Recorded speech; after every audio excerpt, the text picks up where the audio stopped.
दिनांक 16/8/25 से सुबह करीब 4:30 बजे की बात है। आरोपी निखिल की मां ने अभव्या दुबे की दादी को फोन करके बताया कि नहीं, अभव्या दुबे की दादी को फोन करके बताया कि आपकी नातिन की गिरने से मृत्यु हो गई है,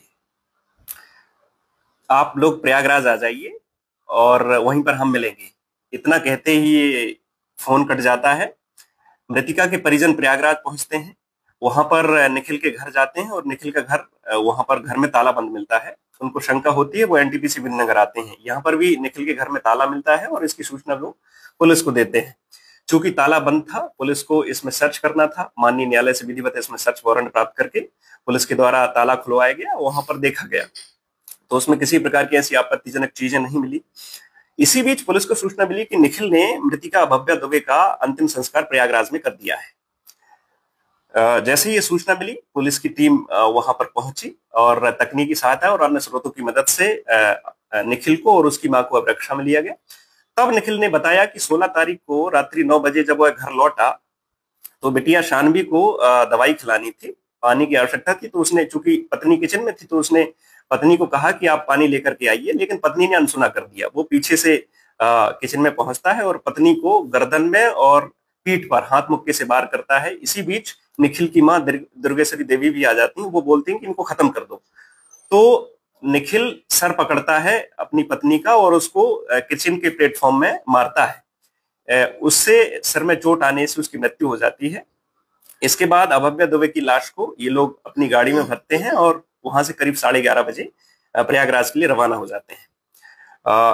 इसी पूरे जांच के बाद आरोपी निखिल और उसकी मां के विरुद्ध धारा 103(1), 238, 35 बीएनएस के तहत अपराध पंजीबद्ध करके दोनों को गिरफ्तार कर लिया गया है।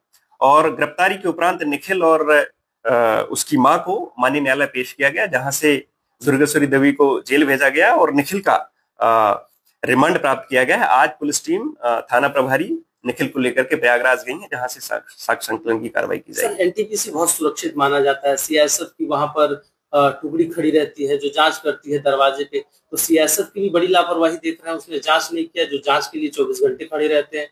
चूंकि ये घर के अंदर का मामला है और घर के अंदर कई बार चीजें क्या घटित हो रही हैं ये परिवार वाले ही बेहतर जानते हैं। इसमें सारी चीजों की जांच की जा रही है, जांच के बाद कार्रवाई गेट पर तो खड़े रहते हैं ना सीआईएसएफ के गार्ड, क्योंकि एनटीपीसी बहुत सुरक्षित माना जाता है कि वहां पे एनटीपीसी में सीआईएसएफ के लोग खड़े हैं। वो लगता नहीं कि लापरवाही की, उनको चेक करना था। निश्चित रूप से, जो चूंकि ये एम्प्लॉय होते हैं तो जनरली इनके साथ ज्यादा रोका टोकी नहीं की जाती है। लेकिन आप सही कह रहे हैं, इसमें जो भी इसमें ऐसा लगता है कि इसमें प्रॉपर वो चीजें नहीं हुई हैं, तो हम इसमें जांच करेंगे। सियासत भी मिली हुई है?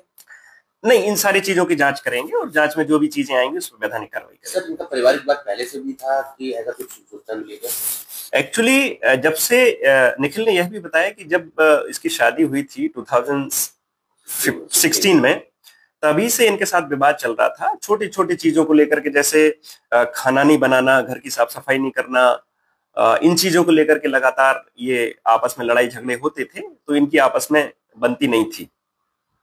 क्या जो आरोपी है तो वो अब तक अपने एलएनटी कंपनी पे जहाँ पे वो जॉब करता था किसी अधिकारी कर्मचारियों को सूचित किया था? बिल्कुल, ये वास्तव में सूचना वहीं से मिली थी जब इसने व्हाट्सएप कॉल के जरिए निखिल ने अपने एलएनटी के मैनेजर को फोन किया था कि उसने मृतिका अभव्या दुबे का दाह संस्कार कर दिया है। और इसके बाद चूंकि व्हाट्सएप कॉलिंग थी, उसका मोबाइल नंबर ऑन नहीं था, तो पुलिस को काफी मशक्कत करनी पड़ी उसको अरेस्ट करने में।